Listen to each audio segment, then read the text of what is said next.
नमस्कार बच्चों। शिक्षा निदेशालय, राष्ट्रीय राजधानी क्षेत्र दिल्ली। तिथि हमारी है 16 नवंबर 2020। कार्यपत्र के बच्चों हमारा 56। विषय है हमारे बच्चों गणित, कक्षा 9th, और शीर्षक है हमारा आज वृत्त 1। बच्चों, क्या आप बता सकते हैं कि दी गई आकृतियों में किस किस आकार की हैं? इन सभी आकृतियों का सिर एक गोल पथ है, इसलिए इन सभी आकृतियों का आकार वृत्ताकार कहलाएगा। आइए इसे एक क्रियाविधि से समझते हैं। एक प्रकार लीजिए, इसमें एक पेंसिल लगाइए और प्रकार के नुकीले सिरे को कागज के पृष्ठ पर रखिए। नुकीले सिरे को उसी बिंदु पर स्थिर कर पेंसिल वाले सिरे का एक चक्कर घुमाइए।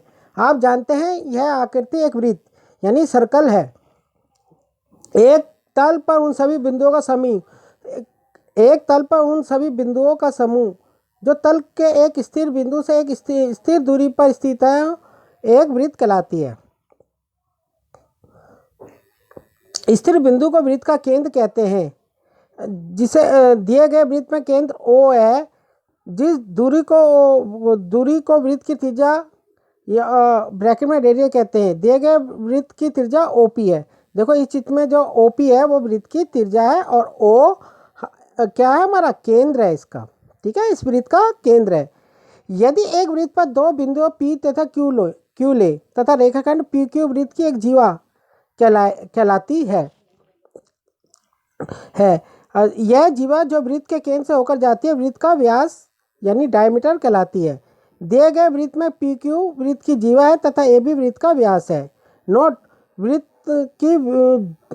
की सबसे लंबी जीवा होती है। व्यास क्या होते हैं? वृत्त की सबसे लंबी जीवा होती है।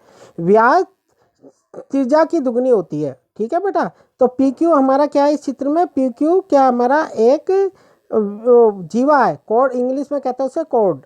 और AB क्या है, जो कि हमारे केंद्र से होते हुए जा रहा है, तो सबसे बड़ी जीवा है, इसको हम व्यास कहते हैं। ये त्रिज्या का दुगना होता है। OB और OA क्या है, हमारी त्रिज्या है।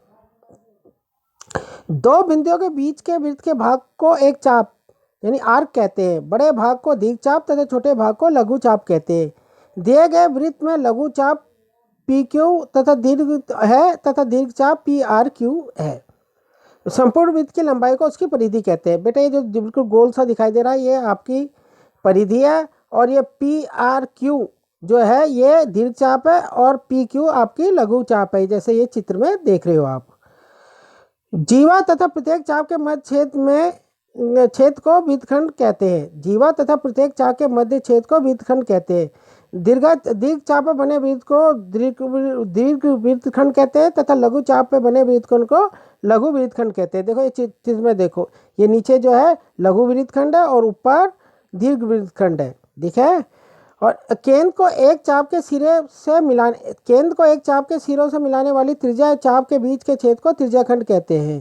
त्रिज्याखंड पर बने त्रिज्याखंड को दीर्घ त्रिज्याखंड तथा लघु चाप पर बने त्रिज्याखंड को लघु त्रिज्याखंड करते हैं। यानी दीर्घ चाप पर बने त्रिज्याखंड को दीर्घ त्रिज्याखंड कहेंगे तथा लघु चाप पर बने त्रिज्याखंड को लघु त्रिज्याखंड कहते हैं। ये देखो बेटा, लघु त्रिज्याखंड भी दिखा रखा है और दीर्घ त्रिज्याखंड भी दिखा रखा है।